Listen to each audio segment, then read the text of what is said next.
कभी ऐसा महसूस हुआ है कि जिंदगी एक सीधी सड़क पर बेहतरीन रफ्तार से चल रही है और फिर अचानक एक अनजाना मोड़ आ जाता है। हाँ, सब कुछ जो कल तक जाना पहचाना और महफूज लग रहा था, आज एक सवालिया निशान बन गया है। ये तब्दीली चाहे नौकरी में हो, कारोबार में हो या जाती जिंदगी में, ये हमें हिला कर रख देती है। बिल्कुल। और आज हम इसी कैफियत को जरा खोल कर समझने की कोशिश करेंगे। और हमारे पास आज इसके लिए एक बहुत ही दिलचस्प मवाद है।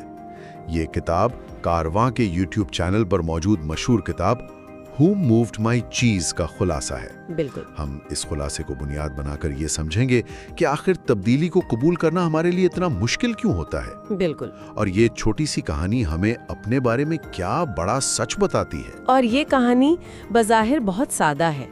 मतलब एक भूल भलैया, दो चूहे, दो नन्हे इंसान और इन सब की जिंदगी का मरकज यानी चीज का एक बड़ा जखीरा। चीज यहाँ सिर्फ पनीर नहीं बल्कि जिंदगी की हर वो शय है जिसके हम पीछे भागते हैं।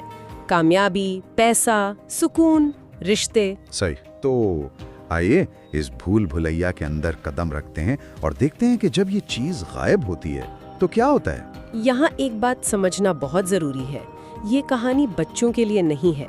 ये इंसानी नफ्सियात का एक बहुत गहरा और आप कहें कि सादा मॉडल है।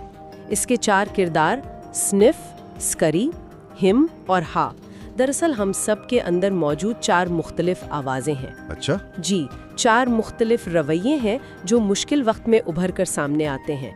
हम सब कभी न कभी इन चारों की तरह सोचते हैं। तो पहले इस सेटिंग को समझ लेते हैं। ये भूल भुलैया क्या है? खुलासे के मुताबिक ये हमारी जिंदगी ही है। कहीं रोशन और खुले रास्ते और कहीं तंग और अंधी गलियां। जी, कभी लगता है मंजिल सामने है और कभी यूं लगता है कि हम हमेशा के लिए खो गए हैं। और इसी भूल भुलैया में हमारे चार किरदार अपनी चीज की तलाश में हैं। पहले हैं दो चूहे, स्निफ और स्करी। उनका दिमाग बहुत सादा है, मतलब पेचीदा सोचों से पाक। स्निफ की नाक बहुत तेज है, वो तब्दीली की बू पहले से सूंघ लेता है। अच्छा, यानी इसे अंदाजा हो जाता है कि हालात बदल रहे हैं। बिल्कुल, कि चीज का जखीरा कम हो रहा है। और स्करी? स्करी तो एक्शन का बादशाह है। वो ज्यादा सोचता नहीं, बस फौरन हरकत में आ जाता है। उसका फलसफा है हरकत में बरकत। जबकि दूसरे दो किरदार हैं नन्हे इंसान, हिम और हा।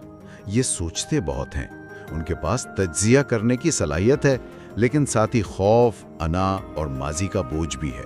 हिम तब्दीली का सबसे बड़ा दुश्मन है। जब उसकी चीज गायब होती है तो वो गुस्सा करता है, शिकायत करता है और सवाल पूछता है, ये मेरे साथ ही क्यों हुआ? वो हकीकत को मानने से ही इनकार कर देता है। जी, और पुरानी जगह पर ही बैठा रहता है, उस उम्मीद में कि शायद सब कुछ पहले जैसा हो जाए। मुझे हिम का किरदार सबसे ज्यादा रिलेटेबल लगता है, क्योंकि हम में से अक्सर लोग पहले यही करते हैं। हम तब्दीली को एक जाती हमले के तौर पर देखते हैं। लेकिन दूसरा इंसान, हाँ, वो ज्यादा दिलचस्प है। वो भी शुरू में हिम की तरह डरता है, परेशान होता है, लेकिन फिर इसके अंदर एक सवाल जन्म लेता है। वो सोचता है कि क्या यहाँ बैठे रहने से कुछ बदलेगा? और यही कहानी का महवर बन जाता है कि शायद मसला चीज के गायब होने में नहीं बल्कि मेरे ना बदलने में है। आपने बिल्कुल सही नुक्ता उठाया। हिम का रवैया दरअसल इंसानी नफ्सियात की एक बुनियादी कमजोरी को जाहिर करता है, जिसे स्टेटस को बायस कहते हैं। यानी जो जैसा चल रहा है वैसा ही चलता रहे, चाहे वो हमारे लिए नुकसानदेह क्यों ना हो। बिल्कुल। हम नामालूम के खौफ से जानी पहचानी तकलीफ को तरजीह देते हैं। हिम इसी कैफियत में फंसा हुआ है। कहानी का अहम मोड़ तब आता है जब इन चारों को चीज स्टेशन सी पर पनीर का एक बहुत बड़ा जखीरा मिल जाता है। जी, वो खुश हो जाते हैं, उनकी जिंदगी आसान हो जाती है।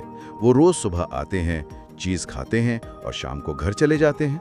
और इतने आरामदा हो जाते हैं कि ये सोचना ही छोड़ देते हैं कि ये चीज हमेशा यहाँ नहीं रहेगी। और ये इंसानी फितरत है ना? बिल्कुल।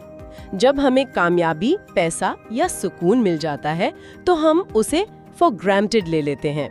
हम ये मान लेते हैं कि ये हमारा हक है और ये कभी खत्म नहीं होगा। और इर्द गिर्द की बदलती हुई हकीकत से आंखें बंद कर लेते हैं। जी, बिल्कुल वैसे ही जैसे हिम और हा ने किया। वो ये तक नोट नहीं करते कि चीज रोज बरोज पुरानी हो रही है और उसकी खुशबू बदल रही है। लेकिन चूहे ऐसा नहीं करते। स्नफ और स्करी रोजाना चीज को सूंघते और उसका जायजा लेते। उन्हें अंदाजा था कि कुछ बदल रहा है। और फिर एक दिन वही हुआ जिसका डर था। वो स्टेशन पर पहुंचे तो वहां चीज का एक टुकड़ा भी नहीं था। जगह बिल्कुल खाली थी। यहाँ से किरदारों का असल इम्तिहान शुरू होता है। चूहों का रद्द अमल फौरी और सादा था। वो हैरान हुए मगर एक लम्हे के लिए भी रुके नहीं। उन्होंने वक्त जाया नहीं किया, शिकायत नहीं की, बस फौरन नई चीज की तलाश में भूल भुलैया में वापस निकल पड़े। जी, भूल भुलैया की गहराइयों में दोबारा निकल पड़े। उनका जहन साफ था, यहाँ चीज नहीं है तो कहीं और होगी, चलो ढूंढते हैं। लेकिन क्या ये चूहों वाला रवैया हमेशा ठीक होता है? यानी बगैर सोचे समझे फौरन अमल करना? क्या इसमें लापरवाही का खतरा नहीं? हो सकता है कि कोई गलत सिमत में भागना शुरू कर दे। बहुत अच्छा सवाल है। जाहिर है ये एक सादा तमसील है। हकीकी जिंदगी ज्यादा पेचीदा होती है, लेकिन इस कहानी की खूबसूरती इसकी सादगी में ही है। चूहों का रवैया ये नहीं सिखा रहा कि सोचना छोड़ दो, बल्कि ये सिखा रहा है कि ओवर थिंकिंग और इनएक्शन से बचो। अच्छा, तज्जिया करते करते वक्त जाया करने से बेहतर है कि एक छोटा कदम उठा लिया जाए। गलती होगी तो रास्ता बदल लेंगे, लेकिन एक ही जगह पर खड़े रहकर तो कुछ भी हासिल नहीं होगा, है ना? सही कहा। जबकि इंसान हम और हा बिल्कुल मुखालिफ रद्द अमल दिखाते हैं। वो चीखते हैं, चिल्लाते हैं, किसने हमारी चीज हटाई। वो सदमे, गुस्से और इनकार की कैफियत में चले जाते हैं। और हिम तो मुकम्मल तौर पर माजी में फंस जाता है। वो रोज उसी खाली स्टेशन पर आता है उस उम्मीद में कि शायद चीज वापस आ जाए। और हाँ, इसके अंदर क्या चल रहा होता है? वो भी डरा हुआ है, लेकिन उसके अंदर कश्मकश जारी है। वो हिम की मनफी बातों से मुतासिर होता है, लेकिन साथ ही भूख की हकीकत उसे कुछ करने पर मजबूर करती है। और यहीं से इस कहानी के वो गहरे असबाक निकलते हैं। जी, जिनका जिक्र खुलासे में किया गया है। तो हाँ ने आखिरकार भूल भलैया में कदम रख ही दिया। इसके सफर से और पूरी कहानी से हमें सीखने को क्या मिलता है? मेरे ख्याल में सबसे पहली और वाज़ेह बात तो ये है कि तब्दीली आनी ही है। ये जिंदगी का कानून है। सही कहा। मसला तब्दीली नहीं, बल्कि तब्दीली को कबूल करने से हमारा इनकार है।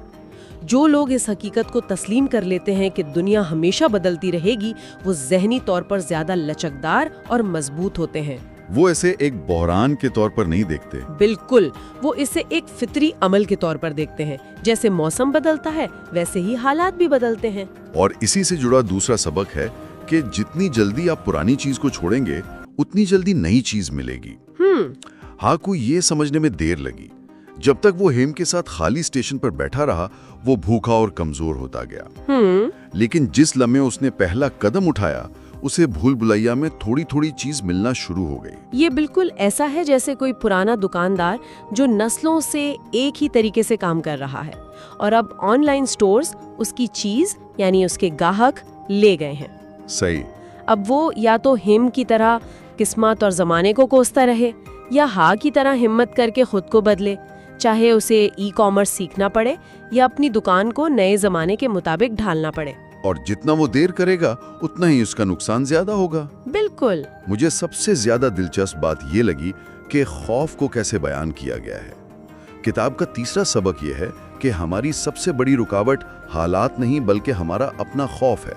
और ये सबक के खौफ सबसे बड़ी रुकावट है, सुनने में बहुत सादा लगता है, लेकिन इसकी गहराई ये है कि खौफ अक्सर मुस्तकबिल के किसी हकीकी खतरे से नहीं, बल्कि अपनी शनाख्त खो देने से जुड़ा होता है। अपनी शनाख्त खो देने से? वो कैसे? देखें, एक बैंकर जिसकी नौकरी AI की वजह से खतरे में है, वो सिर्फ आमदनी से नहीं डरता, वो इस बात से डरता है कि अगर मैं बैंकर नहीं रहा तो मैं कौन हूँ। हमारी पहचान हमारी चीज से जुड़ जाती है, और जब चीज छिनती है तो हमें लगता है कि हमारा वजूद ही खतरे में है। ये बहुत गहरा नुक्ता है। हाँ, जब भूल भुलैया में अकेला निकलता है तो वो डरता है, लेकिन फिर वो दीवार पर लिखता है, जब आप खौफ से आगे निकलते हैं तो आप आजाद महसूस करते हैं। इसका मतलब है कि अमल करने से खौफ कम होता है, जबकि बैठे रहने से खौफ बढ़ता है। बिल्कुल। और यहीं से चौथा सबक निकलता है, माजी को छोड़ना सीखो। ہا کو یہ احساس ہوتا ہے کہ وہ جتنی جلدی پرانی چیز کو بھولے گا اتنی ہی توانائی اسے نئی چیز ڈھونڈنے میں ملے گی۔ ماضی ہمیں سبق سکھانے آتا ہے، ہمیں قید کرنے نہیں۔ صحیح کہا۔ یہ بات درست ہے، لیکن کیا ہم ہم کے خوف کو مکمل طور پر نظر انداز کر سکتے ہیں؟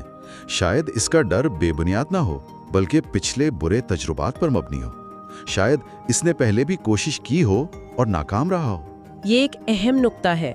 کتاب ہم کے ساتھ پوری ہمدردی نہیں کرتی، لیکن حقیقی زندگی میں ہمیں کرنی چاہیے۔ ہم کا خوف جائز ہو سکتا ہے، لیکن کتاب کا پیغام یہ ہے کہ جائز خوف کو اپنی زندگی کی لگام دینا بھی ایک انتخاب ہے۔ اچھا، ہاں بھی ڈر رہا تھا، لیکن اس نے خوف کے باوجود چلنے کا انتخاب کیا۔ یہی فرق ہے۔ زندگی خوف کے ختم ہونے کا انتظار کرنے کا نام نہیں، بلکہ خوف کے ساتھ جینے اور آگے بڑھنے کا نام ہے۔ اور پھر ہاں خود سے وہ سوال پوچھتا ہے جو اس کتاب کی جان ہے، اور یہ ہمارا 5واں اور سب سے طاقتور سبق ہے۔ وہ دیوار پر لکھتا ہے، اگر مجھے ڈر نہ ہو تو میں کیا کروں گا؟ What would you do if you weren't afraid؟ جی، یہ سوال ایک آئینے کی طرح ہے۔ یہ ہمارے تمام بہانوں، تمام جوازوں کو ایک طرف کر کے ہمیں ہماری اصل خواہش کے سامنے لا کھڑا کرتا ہے۔ اکثر ہمیں دل کی گہرائیوں میں معلوم ہوتا ہے کہ ہمیں کیا کرنا چاہیے، لیکن خوف کی ایک دیوار ہوتی ہے جو ہمیں روکے رکھتی ہے۔ بالکل۔ یہ سوال اس دیوار میں ایک چھوٹی سی درار ڈال دیتا ہے جہاں سے روشنی اندر آ سکتی ہے۔ یہ سب اسباق مل کر ہمیں ایک ہی بات سمجھاتے ہیں کہ اصل کھیل باہر کی بھول بھلیاں کا نہیں، بلکہ ہمارے اندر کی سوچ کا ہے۔ اور یہ بات صرف ان لوگوں کے لیے نہیں جو کسی بحران سے گزر رہے ہیں۔ خلاصے کے مطابق یہ کتاب ہر اس شخص کے لیے ہے جو اپنی زندگی میں کہیں نہ کہیں پھنسا ہوا محسوس کرتا ہے۔ جی، اور یہ پھنسا ہوا ہونا بہت عام کیفیت ہے۔ یہ وہ شخص ہو سکتا ہے جو اپنی 9 سے 5 کی نوکری سے بیزار ہے، مگر ہر مہینے آنے والی تنخواہ کی چیز کو چھوڑنے سے ڈرتا ہے، اور روز سوچتا ہے کہ کچھ نیا کرنا ہے لیکن کل پر ٹال دیتا ہے۔ ہاں، یہ کتاب اس شخص کو ہاں کا کردار دکھاتی ہے اور پوچھتی ہے کہ تم کب تک انتظار کرو گے۔ اس لیے کہ یہ ایک محفوظ راستہ سمجھا جاتا ہے۔ بالکل، وہ تبدیلی سے، والدین یا معاشرے کے رد عمل سے ڈرتا ہے۔ اس کتاب کی عالمگیر مقبولیت کی وجہ ہی یہی ہے کہ ہر کوئی خود کو ہم یا ہاں کے کردار میں دیکھتا ہے۔ یہ ہمیں بتاتی ہے کہ آرام دہ ہونا اور زندہ ہونا یہ دو مختلف چیزیں ہیں۔ ہم اور ہاں چیز اسٹیشن سی پر بہت آرام دہ تھے، لیکن وہ زندگی کی اصل روح یعنی تلاش اور ترقی سے دور ہو گئے تھے۔ تو اس پوری گفتگو کو سمیٹتے ہوئے کہانی کا مرکزی پیغام یہ ہے کہ چیز ہمیشہ حرکت کرتی ہے۔ معاشیت بدلتی ہے، ٹیکنالوجی بدلتی ہے، رشتے بدلتے ہیں، ہماری صحت بدلتی ہے۔ سوال یہ نہیں کہ تبدیلی آئے گی یا نہیں، سوال صرف یہ ہے کہ کیا ہم اس کے ساتھ بدلنے کے لیے تیار ہیں۔ بالکل۔ اور کامیابی کسی منزل پر پہنچنے کا نام نہیں، بلکہ یہ بھول بھلیاں میں سفر کرتے رہنے کے رویے کا نام ہے۔ یہ اس سوچ کا نام ہے جو تبدیلی کو ایک خطرے کے بجائے ایک موقع کے طور پر دیکھتی ہے۔ جو بدلنے کے لیے تیار ہوتا ہے وہی آگے بڑھتا ہے، وہی نئی چیز تلاش کرتا ہے۔ آخر میں ہاں کو ایک نیا، پہلے سے بھی بڑا چیز اسٹیشن مل جاتا ہے جہاں سنف اور سکوری پہلے سے ہی موجود ہوتے ہیں۔ جی، لیکن کہانی ہیم کے بارے میں ایک سوال چھوڑ جاتی ہے، کیا وہ کبھی اس خالی اسٹیشن سے نکلا ہوگا؟ کتاب اس کا جواب نہیں دیتی، کیونکہ اس کا جواب ہم سب نے اپنی اپنی زندگی میں خود دینا ہے۔ صحیح۔ ہم سب کی زندگی میں کوئی نہ کوئی ہیم ہوتا ہے اور کوئی نہ کوئی ہاں۔ انتخاب ہمارا ہے کہ ہم کس کی آواز سنتے ہیں۔ آخر میں سامعین کے لیے خیال چھوڑ کر جاتے ہیں۔ کتاب یہ سوال پوچھتی ہے کہ خوف کے بغیر کوئی کیا کرے گا، لیکن شاید اس سے بھی گہرا سوال یہ ہے کہ کسی کی زندگی میں وہ کون سی چیز اتنی اہم ہے، وہ کون سا مقصد یا خواب اتنا بڑا ہے جس کے لیے ایک نئی، انجان اور شاید خوفناک بھول بھلیا میں قدم رکھنا بھی قابل قبول ہو۔ کیونکہ جب کیوں واضح ہو تو کیسے آسان ہو جاتا ہے۔